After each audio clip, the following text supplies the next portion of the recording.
A warm breeze drifted through the quiet street that afternoon, carrying the faint scent of freshly mown grass and the soft hum of nearby traffic.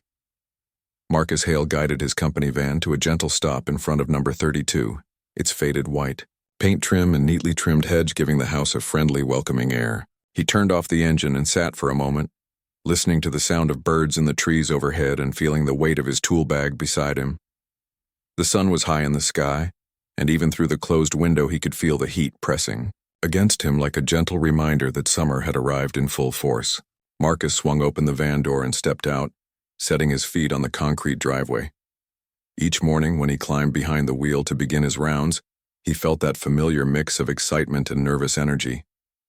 Today was no different. He settled his tool bag on his shoulder, zipped up his uniform jacket, and took a deep breath of the warm air. There was something comforting in the routine. Tighten a bolt here, replace a washer there, smile politely, and move on to the next house. It was honest work, and after years of study and apprenticeship, he was proud to do it well. He knocked twice on the front door, the hollow sound echoing up the porch steps. After a moment, footsteps shuffled inside, and the lock clicked. The door swung open to reveal an older woman standing just inside the threshold. She wore a simple cotton dress in a soft floral print, her silver hair pulled back into a neat bun. Behind her, the hallway was dim, the curtains drawn tight against the afternoon sun. The woman's posture was straight, almost regal, though her eyes held a hint of weariness. "Good afternoon," Marcus said, offering a polite smile. "I'm Marcus Hale from Greenfield Plumbing. I'm here about the leaky faucet in the kitchen." "Ah, yes." The woman's voice was gentle, with a slight quaver at the edges that suggested fatigue or perhaps a lifetime of quiet grief. She stepped aside and gestured for him to enter. "Please come in." Marcus set his tool bag on the floor just inside the door and offered another nod of greeting. "Thank you, ma'am." She watched him as he made his way down the hallway, pausing at the doorway to the kitchen. From the soft carpeting to the polished wood floors, everything in the house spoke of careful maintenance and attention to detail. Even in her age, the woman seemed to prefer order and cleanliness. Sunlight pooled in the high windows of the kitchen, illuminating the pale yellow walls and white cabinetry. The single basin sink stood beneath a small window that looked out onto the garden and back. Marcus bent in front of the sink and examined the faucet. He ran his fingertip along the base of the spout and felt a small bead of water form and drip into the basin. Just the kind of slow, persistent leak that could drive anyone mad if left unattended. He flipped open his tool bag and took out a crescent wrench, setting it carefully on the counter beside him. "I had hoped the drip would stop with the last repair," the woman said from behind him, her voice soft. She came to stand a few feet away, folded hands resting lightly on the counter edge. "But it seems I spoke too soon." Marcus nodded and began to work, loosening the coupling that held the faucet in place. As he worked, he thought about how a drip like this often meant a worn washer or a damaged O-ring.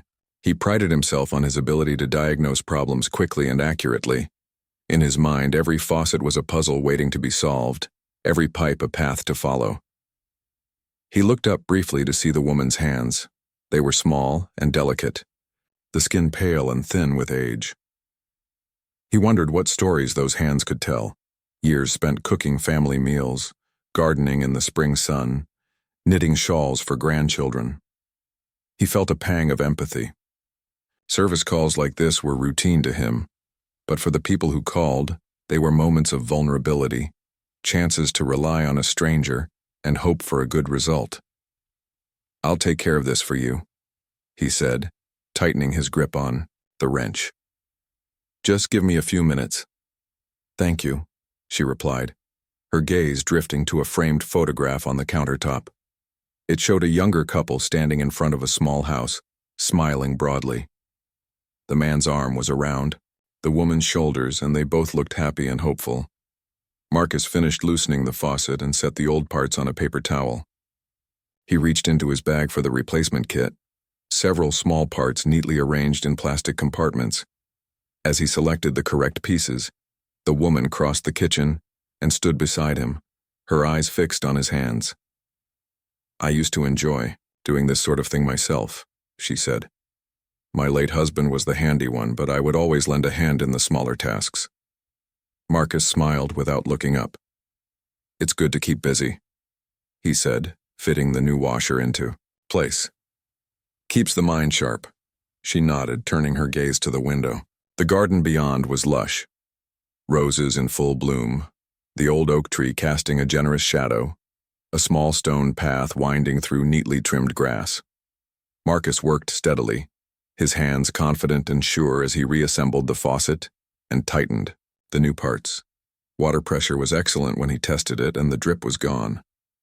"There we are," he announced, turning the faucet on and off a few times to make sure everything was secure. "That should do the trick." The woman exhaled, slowly, and finally allowed herself a small smile. "You are very skilled," she said. "Thank you." Marcus felt a warm glow of satisfaction. He always enjoyed that moment when a repair was complete and the customer's relief was evident. "My pleasure, ma'am," he said, gathering his tools. "Is there anything else I can help you with today?" She hesitated, then shook her head. "No, that is all. Please, just tell me how much I owe you." He reached into his pocket for his service order pad and filled in the details. Labor, parts, travel. He wrote the total and tore off the copy for her. As he handed it to her, he noticed the slight tremor in her fingers. She accepted it with both hands, as though she wanted to hold it steady. "Here," he said. "And here is my card. If you ever have another problem, call me anytime. I'll do my best to help."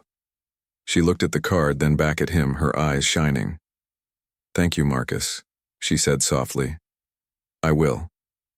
Marcus picked up his tool bag and smiled once more.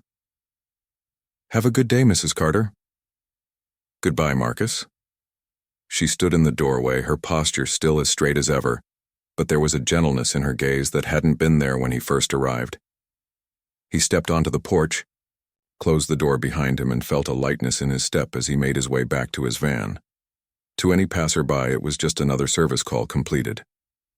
For Marcus, it had been more than that. Another chance to do what he loved, to fix what was broken, and to show respect and kindness to someone who needed it, even if she didn't ask for much. As he drove away, he glanced in the rearview mirror, at the neat white house receding in his path, carrying with him the quiet satisfaction of a job well done, and the promise to return, if ever she needed him again. A low hum of the air conditioner mingled with the ticking of a wall clock as Marcus leaned over the kitchen sink, carefully replacing the worn washer under the faucet. The afternoon sunlight filtered in through the pale lace curtains, casting delicate patterns on the tiled floor. He tightened the final bolt, wiped a bead of sweat from his brow, and reached for his wrench to test the spout. The water gushed forth with a solid stream, free of drips. Satisfied, he began to pack his tools into their neat compartments. Just as he clicked shut the toolbox latch, a soft sound drifted through the house, barely louder than a sigh. Marcus paused, his hand hovering over the handle of the toolbox. It was a voice so faint he almost wondered if he'd imagined it. He set the toolbox down and stood quietly for a moment, listening. The kitchen was still, save for the gentle rush of water trickling through the drain and the distant hum of traffic outside. "Hello?" he called, his voice calm and even. No answer came. He straightened his back and peered into the living room, where the light seemed dimmer. The curtains there were drawn tighter, and the air felt cooler, as though the room had held its breath. Marcus glanced back toward the hallway and noticed that the front door was shut, the lock secure. He shrugged and returned to the sink, reaching for his wrench once more. Almost as soon as he resumed his work, the voice came again, this time more urgent, though still a whisper. "Please, don't leave." The words wavered as if carried on the brink of tears. Marcus froze, wrench in hand. The sound had come from somewhere deeper in the house, but it was impossible to pinpoint the source. His heart thudded in his chest, and he swallowed hard. "Mrs. Carter?" he asked, his tone gentle. "Is everything all right?" Silence pressed in. The ticking clock sounded louder now, uneven like a heartbeat. Marcus felt a rush of concern. There was something fragile about that whisper, a plea that reached past the veneer of a simple repair. He wanted to believe it was a mistake, perhaps a dreamlike echo from an old recording he'd once heard in another house. But the fear in that voice was real. He set aside his tools and stepped away from the sink. As quietly as he could, he moved toward the hallway. The living room lay beyond, its doorway framed in shadow. The walls were lined with framed photographs, smiling faces captured in sunlit gardens, family gatherings around polished dining tables, vacations by the sea. Marcus recognized Mrs. Carter in most of them, always with a kind expression and a gentle smile. But in each picture, someone else stood beside her, her husband, her children, friends long since gone. Marcus took a breath and called out again, "Ma'am, are you okay?" His voice sounded small, swallowed by the hush of the house. He stepped into the living room and froze. There, in the corner beside a high-backed armchair, stood Mrs. Carter herself. She gazed out the window with a posture so still it seemed carved from marble. Her floral dress hung softly around her slender frame, and her silver hair caught a stray ray of light, glinting like spun glass. He walked toward her, careful not to startle her. "I thought I heard someone call out," he said, his voice steady, but sympathetic. "I just wanted to check that you're all right." Mrs. Carter's hands clutched the chair's wooden armrest. Her knuckles were white, and her body trembled ever so slightly. She turned slowly, her eyes meeting his. Marcus saw the flicker of something in her gaze, fear, longing, desperation. He took another step closer, offering a smile meant to reassure, rather than intrude. I'm fine," she said softly, but her words trembled as much as her hands. She spoke as if her voice had to be coaxed from deep inside her chest. "I didn't mean to worry you." Marcus offered a gentle nod. "It's my job to worry about my customers, ma'am. If you need anything at all." She shook her head, the movement slow and fragile. No. The faucet is fixed. You did a wonderful job."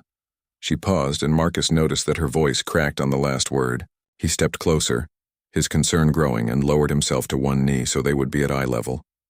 "Would you like me to sit with you for a moment?" he asked. "You don't have to talk, but if you need someone to listen, I'm here." Mrs. Carter's lips parted as if to respond, but a tear escaped and rolled down her cheek. Marcus reached into his pocket for a clean handkerchief, offering it to her. She accepted it with both hands, bringing it to her face and dabbing at her tears, with surprising swiftness. After a moment, she lowered the cloth and managed a small, shaky smile. "Thank you," she whispered. "It's just, sometimes it's easier to say things when no one is watching." She paused again, looking down at the patterned rug beneath. Her feet. "My husband used to be here. Always here, repairing this or fixing that. When he died, the house felt empty." Marcus nodded, understanding in the space between them. The room felt charged with quiet vulnerability.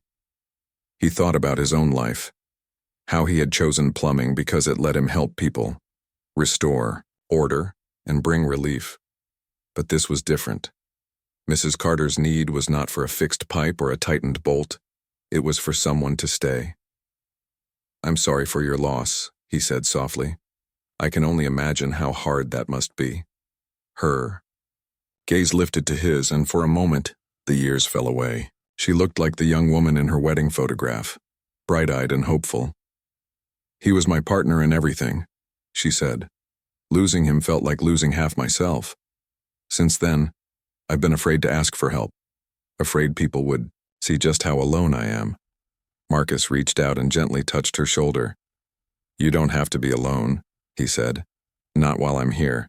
Tell me when you feel lonely or scared, and I'll stay a while." Her eyes brimmed with gratitude. She nodded, and the tears came again, but this time they were mingled with relief. Marcus stood and moved to the window, where the garden outside seemed to beckon with its rose bushes and winding path. The afternoon sun painted golden streaks across the lawn. He stretched out one hand toward the light. "Would you like to sit outside for a bit? Maybe a breath of fresh air would feel nice." Mrs. Carter hesitated, then came to stand beside him. She rested her hand lightly on his arm for support. "I'd like that," she said. They made their way to the back door, passing through a narrow hallway lined with family portraits. Marcus carried the toolbox to the doorway and set it down there out of the way. Mrs. Carter paused at one of the pictures, her finger tracing the outline of two smiling children. "They're my grandchildren," she said. "They come by now and then, but they're busy with school and their own lives. I understand." Marcus smiled kindly. "Kids grow up fast," he said, "but they always remember the people who were there for them." They stepped onto the small patio, and Mrs. Carter sank into a wicker chair beneath the shade of an overhanging vine. She closed her eyes for a moment, breathing in the scent of roses and fresh earth. Marcus settled onto the edge of a stone bench nearby and watched her. The silence between them was comfortable, filled with the gentle sounds of the garden, a breeze rustling leaves, bees buzzing among the blooms, distant calls of neighborhood birds. Marcus felt a sense of peace settle over him. He realized that this quiet companionship was as important as any repair he could perform. After a few minutes, Mrs. Carter opened her eyes and offered him a small smile. "Thank you for staying," she said simply. "Of course," Marcus replied. "You're not just another job, you're a person and you deserve to be heard." She nodded and dabbed at her eyes again, this time with a faint smile. "It's been a long time since anyone just stayed." Marcus glanced at his watch. It was nearly time for his next appointment. He hadn't even noticed the hours slipping by. He closed his eyes and then opened them, making a quick decision. "I have to head out soon," he said, "but I'll come back later this week to check on things. If you need me before then, just give me a call." Mrs. Carter nodded and reached into her pocket for his card, which still lay on the kitchen counter in his toolbox. He retrieved it and handed it to her again. "This time I promise I won't try to sneak out." She laughed softly, and the sound was like a bell tinkling in the breeze. "I'll hold you to that," she replied. Marcus stood, gathered up his toolbox, and gave her one last reassuring smile. As he walked toward the back gate, he felt the weight of the day lift from his shoulders. He knew he had come as a plumber to fix a faucet, but he was leaving as a friend who had answered a quiet call for kindness. And in that simple act, he realized how much difference a little time and attention could make in someone's life. She leaned back in her chair, the afternoon light flickering through the vines and casting dancing shadows on her face. Marcus watched her for a moment, feeling the gentle rise and fall of her chest as she breathed. The garden smelled of roses and warm earth, a peaceful scent that seemed to wrap itself around them both. He felt a quiet warmth in his chest, pride, maybe, that his small act of kindness had brought a faint smile to her lips. "Can I get you some water?" he asked, voice low so as not to startle her. She shook her head slowly. "No, thank you, I'm all right," she said. Her voice was steadier now, as if sharing that moment outside had given her courage. She glanced at the stone path where sunlight glittered on the polished surface. "It's beautiful out here." Marcus nodded. "It is. Your husband planted these roses, didn't he?" Her eyes misted with memory. "Yes," she said quietly. "He loved this garden. He tended it every morning before work, even on cold winter days." She chuckled softly. "I used to call him a fool for freezing his fingers off, but he said it was his way of feeling alive." He smiled at that, imagining the two of them together, young and hopeful, hands muddy with earth, laughter drifting on the breeze. "It sounds like he was a good man." She turned her gaze to him, eyes bright with something like gratitude. He still is to me." A silence fell between them, soft and comfortable.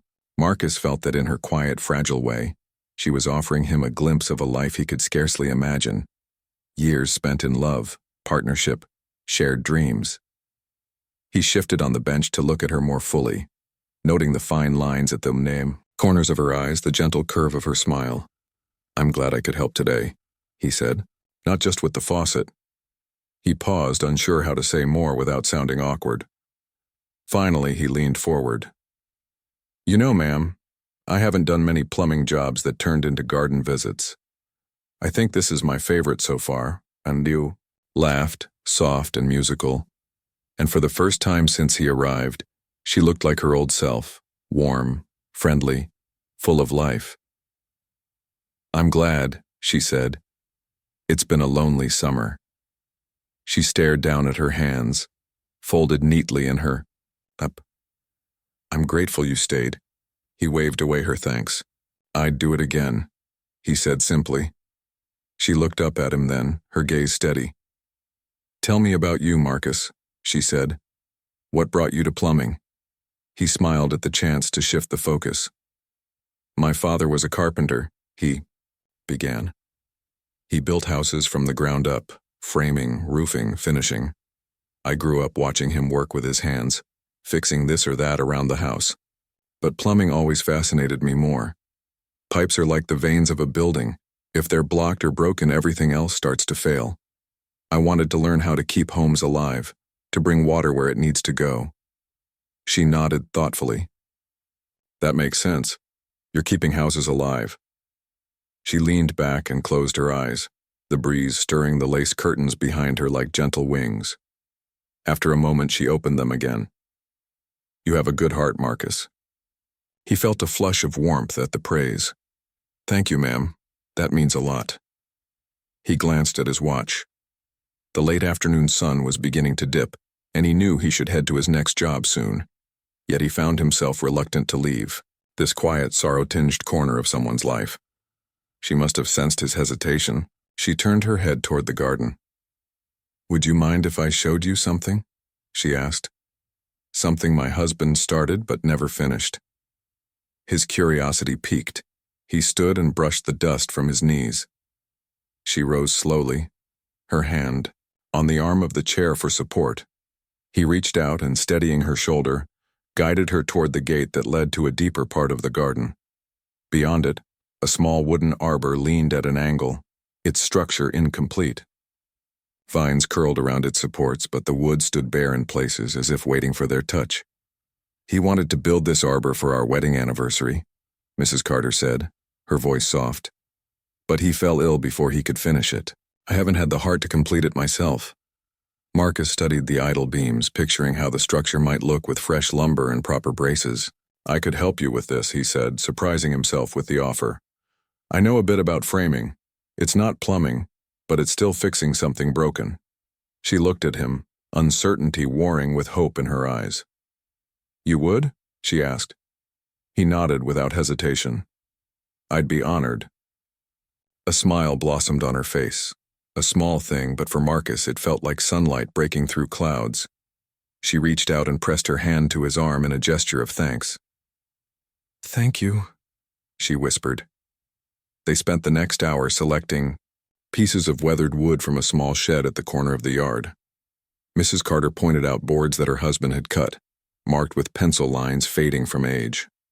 Marcus carried the boards one by one to the arbor's base, fitting them into place as she watched. Occasionally she reached out to steady a beam or hand him a hammer, their actions careful and tentative, as though they were dancing through the next steps of a well-loved but long-neglected routine. As he worked, Marcus felt a kinship growing between them. This task was more than just carpentry. It was a symbol of life's unfinished business and the chance to make something whole again. He hammered nails with firm, sure strokes, tapping each piece into alignment. Mrs. Carter held a level in her hands, her eyes intent as she made small adjustments. Every now and then she would glance at him and nod in approval, her smile brightening each time. By the time the sky began to shift toward dusk, the arbor stood sturdy and complete. Climbing roses had already begun to weave their tendrils around the frame as if nature itself was eager to finish what was started. Marcus stood back, wiping sweat from his forehead, and surveyed their work. "It looks beautiful," Mrs. Carter said softly, her hand resting on his arm. "It does," he agreed, pride resonating in his voice. She turned her gaze upward as though, imagining how the roses would bloom in a month's time, filling the arbor with fragrant clusters of pink and white petals. Then she looked back at him. "How can I ever thank you?" He smiled, feeling a warmth that went beyond the satisfaction of a job well done. "Just knowing you're happy is thanks enough." She reached into her pocket and pulled out a small, yellowed envelope. He watched curiously as she unfolded it. Inside lay a photograph, edges worn and corners curling. She handed it to him. "This is the only picture I have of us under this arbor," she said softly. "It was taken the day he planned to finish it, but I never had the chance to develop it." Her voice cracked and tears glistened in her eyes. Marcus took the photograph gently, cradling it as though it were fragile glass. In it, Mrs. Carter and her husband stood beneath an unfinished frame, their arms around each other, faces alight with joy. It was a snapshot of hope, of love still unfolding. "I'm honored you shared this with me," Marcus said, handing it back. "It's a beautiful moment." She pressed it to her heart, and for a moment she seemed both young and old, the layers of time converging in her quiet grace. "You've given me more than I imagined possible today," she whispered. "You've given me hope." Marcus looked up at the darkening sky, where the first stars were beginning to appear. "Hope is important," he agreed. "It's the thing that keeps us moving forward." She smiled at him, a full, genuine smile that warmed the cooling air around them. "You've given me that," she said. He closed his toolbox and placed it gently by the arbor. "I should get going," he said reluctantly. "I have another appointment soon." She nodded, understanding in her eyes. "Thank you, Marcus. For everything." He gave her a final nod, then turned toward the gate. At the edge of the yard, he paused and looked back at her standing beneath the new arbor, roses starting to twine around the beams. She waved softly, the picture of quiet contentment. As he walked down the path, Marcus carried with him not only the memory of a completed job, but the knowledge that he had mended more than just a broken faucet. He had helped heal a lonely heart and rekindled a flame of hope in a gentle, weary soul. And in doing so, he felt that he too was changed, reminded of the small power each person holds to bring light into another's life, simply by staying when asked not to leave. The sun had barely climbed above the rooftops when Marcus pulled his van up the familiar driveway of Mrs. Carter's home. A light breeze stirred the leaves of the oak tree in her front yard, and the morning air carried the scent of dew and freshly cut grass. Marcus paused to take it in. He felt a gentle warmth in his chest as he thought of the little arbor they had finished together, roses already beginning to curl around the wooden beams. Today he was here to check on both the faucet and the garden, but especially to see how Mrs. Carter was doing. He set his toolbox beside the front door and knocked firmly, then waited. Inside he heard the soft shuffle of slippers on hardwood floor. The door opened to reveal Mrs. Carter, dressed in a light cardigan and slacks, her silver hair neatly combed. She smiled when she saw him. "Good morning, Marcus," she said, her voice a bit stronger than it had been last time. "Good morning, Mrs. Carter," he replied, returning her smile. "I wanted to make sure everything's still in good shape." He nodded toward the arbor visible through the front window. "And see how the roses are doing." "Oh, they're blooming," she said. "I'll show you after we check the kitchen." Marcus stepped inside. The hall was as neat as ever, lined with photographs that told of a life well lived. He offered to hang up his jacket, but she waved him on toward the kitchen. The faucet looked just as he had left it. No drips, no leaks. Sunlight played on. The polished chrome and the sink itself gleamed. "I still can't hear a drip," Marcus said, turning the faucet on and off a few times. "Everything's tight." She leaned against the counter, watching him. "You did an excellent job," she said. "I've had no trouble." "Great," he replied, wiping his hands on a towel. "I'll just pack up, and then we can step outside if you'd like." They walked together through the hallway, Mrs. Carter moving at a slower pace today. Marcus kept a hand near hers, ready to steady her if she stumbled. At the back door, he set down his toolbox again. Outside, the garden was alive with color. Pink and white roses climbed the arbor, and little buds promised more beauty in the coming days. Butterflies drifted among the blooms, and the distant sound of a lawnmower rolled in from next door. "It's lovely," Marcus said, taking it all in. Mrs. Carter nodded and settled into the same wicker chair beneath the arbor. Her breathing was steady, but her shoulders looked tense. Marcus pulled the stone bench close and sat down. "I've been keeping busy," she said. "I joined the garden club just like you suggested." She paused, then forced a small smile. "It helps." "That's wonderful," Marcus replied. "Keeping your mind occupied and meeting new people. It's good for the heart." She folded her hands in her lap and gazed at the roses. "Some days are easier than others," she admitted. "But I'm hanging in there." Marcus studied her face. She looked determined, but he spotted the shadow of worry in her eyes. He stood up and walked to a nearby bird bath, filling a small cup with water. Returning, he offered it to her. "Here," he said, "some water to refresh you." She accepted the cup gratefully, taking a careful sip. "Thank you," she said. "You're so thoughtful." Marcus nodded. "I just want to make sure you're okay, and remember, if you ever feel unsteady, just call out. I'll stay." She smiled, but as she set the cup down on the low table beside her, her hand trembled. The cup rattled against the wood. Marcus's eyes widened in concern. "Are you all right?" he asked, rising to his feet. He moved toward her, ready to help, but she lifted a hand to stop him. "I'm fine," she said, voice too calm. She took another breath, then stood up as if to reach for something. Her foot caught on the edge of the rug beneath the chair. In a heartbeat, Mrs. Carter's balance failed. Her body pitched forward, and she began to fall. Marcus reacted without thinking. He lunged forward, catching her under the arms and cradling her as she slipped. His hand pressed gently but firmly against her back, trying to slow the descent. "Shh, I've got you," he murmured, heart pounding. But her knees buckled and they sank together to the garden floor. Marcus managed to lower her safely, protecting her head from the hard stone beneath. She gasped, her eyes wide with shock, then squeezed his hand. "I'm sorry," she whispered. "I didn't mean to." "You're okay," Marcus said, keeping his voice low and steady. "Just lie still for a moment." He checked her for injuries. No cuts, no blood. But she grimaced in pain as she tried to move. Marcus's mind raced. He had to get help. Quickly. He fumbled with his phone, pressing the emergency call button. "Hello, this is an emergency," he said.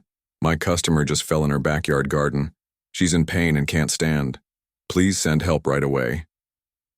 He gave them the address as clearly as he could, then knelt beside Mrs. Carter, speaking softly. "You're safe," he told her. "They're on their way." Tears welled in her eyes. "I'm sorry," she repeated, voice shaking. "I didn't want to trouble you." "You're not a trouble," Marcus said firmly. "You're my friend, and friends help each other." He offered her his hand and she squeezed it lightly. A few minutes later, the wail of sirens drifted down the street. Marcus stayed by Mrs. Carter's side, brushing a stray lock of hair from her forehead. 2 paramedics hurried into the garden, kneeling beside them. "Hi, I'm Marcus. I'm the one who called," he said, standing so they could work. "She's conscious, but in pain." They introduced themselves and began a quick assessment, checking her pulse, asking simple questions. Mrs. Carter answered as best she could, telling them her name and that she felt a sharp pain in her hip. "Okay, ma'am, we're going to move you carefully," one paramedic said. They slipped a small board beneath her and used soft straps to secure her. Marcus watched as they lifted her onto a stretcher with calm precision. He followed them to the front gate, carrying the toolbox and Mrs. Carter's cardigan. At the sidewalk, the ambulance doors closed, and the paramedics gave him a reassuring nod. "We'll take good care of her," one said. "You did the right thing by staying." Marcus nodded, swallowing hard. "Thank you," he said. His voice caught. "I care about her." They offered a small smile. "We can tell," they said. "She's lucky to have you." The ambulance rolled away, siren silent now, leaving Marcus standing alone on the street. He felt an ache in his chest as he watched the taillights fade. Then he turned and walked slowly back to the garden gate.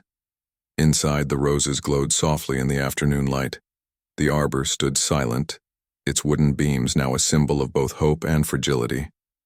Marcus stepped through the gate and collected his toolbox. He paused, looking back at the chair where Mrs. Carter had fallen. He whispered, "I'll check on you tomorrow." His voice broke the hush of the garden like a seed cracking through the earth. He gathered his things and headed for his van, each step heavy with concern. That night, Marcus sat at his small kitchen table, staring at the blank wall. He replayed the afternoon over and over, the fall, the call for help, her shaky voice. He knew he had done everything he could, but he still felt a deep worry for Mrs. Carter. He resolved to visit the hospital the next day, bring her a book she liked or a small bouquet from the garden club. In the quiet of his apartment, he thought about how life could change in an instant. A simple gardening afternoon had turned into an emergency. Yet, he realized, it was in these moments of crisis that true connection formed. He felt a surge of hope that tomorrow he could offer comfort again, just by being there. And as he closed his eyes that night, Marcus promised himself he would never leave when someone whispered, "Please don't leave," even if the plea came in silence. Would stay, he would help, and he would make sure that no one felt alone in their moment of need. Morning light filtered through the curtains of the hospital room as Marcus stepped quietly inside, carrying a small bouquet of pale yellow daisies and a well-worn paperback novel.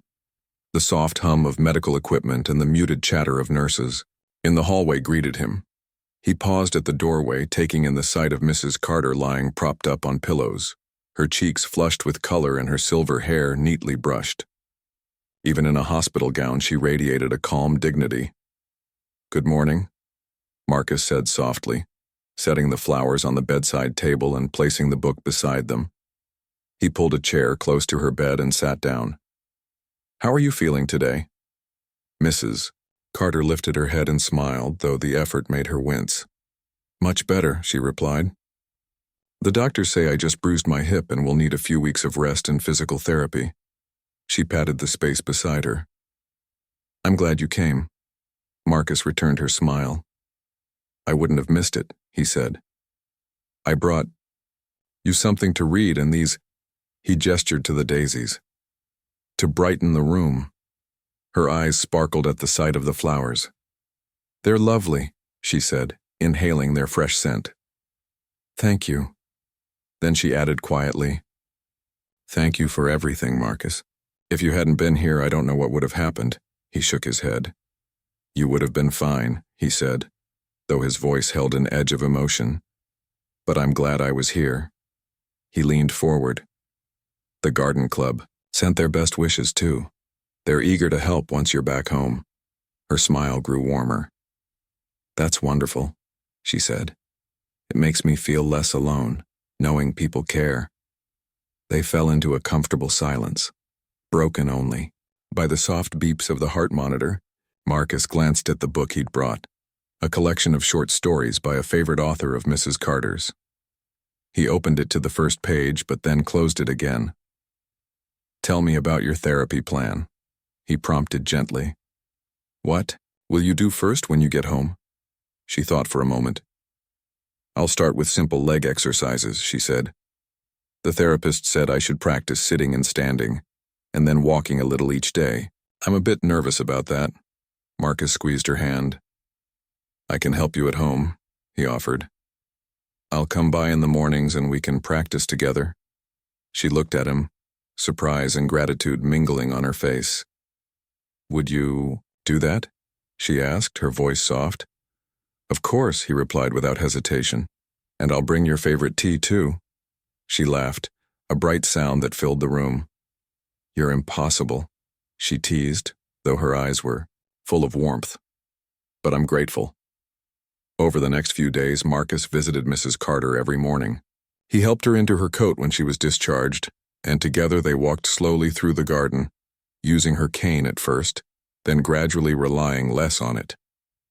He fixed a small ramp by the back door to make entry easier and adjusted the faucet handles in her kitchen so she wouldn't need a wrench to turn them. He even rewired the old porch light so she could see the steps clearly at dusk. Each afternoon, Mrs. Carter practiced her exercises with her therapist, and each morning, Marcus was there to encourage her.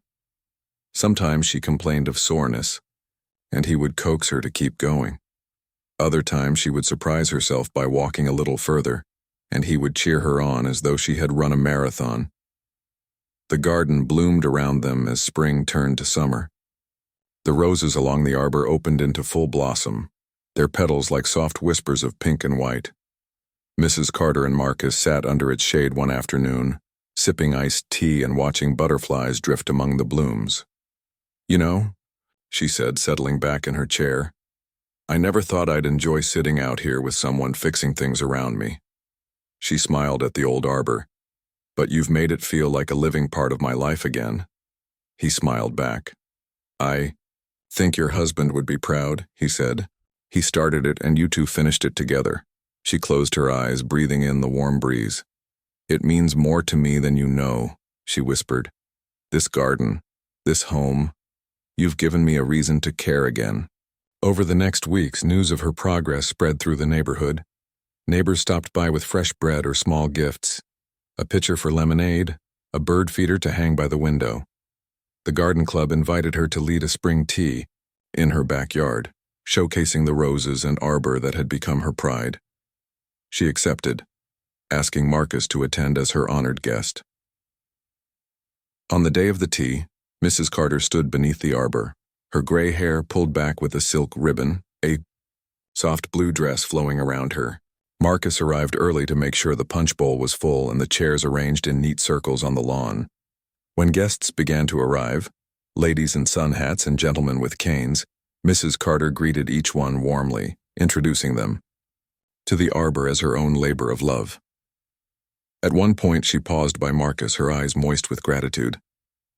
"I wanted you to know," she said softly, "that this garden, this day, I could never have done it without you." He shrugged, looking modest. "You did all the hard work," he said. "I just lent a hand." She placed a gentle hand on his arm. "You did more than that," she insisted. "You showed me kindness when I was scared, you lifted me up when I fell, and you gave me hope when I thought all was lost." She pressed a small silver pin into his hand, a rose-shaped brooch. "Please accept this as a token of my thanks." Marcus looked at the pin, delicate petals of silver curling around a tiny gemstone. He felt a lump in his throat. "I'll wear it with pride," he said softly. As the tea continued around them, Marcus watched Mrs. Carter laughing and chatting with her friends. He saw her stand tall and confident, her cane resting against the chair she left behind. He realized how far she had come, from the fear in her whispered plea to the joy in her open laughter. Later that evening, after the last guest had driven, away and the lawn chairs were folded and stacked, Mrs. Carter and Marcus sat together under the arbor. The roses glowed in the soft light of lanterns Marcus had strung along the beams. "Thank you," she said for the 100th time, though it felt like she meant it more each time. "You've changed my life." He looked up at the stars peeking through the night sky. "You changed mine too," he admitted.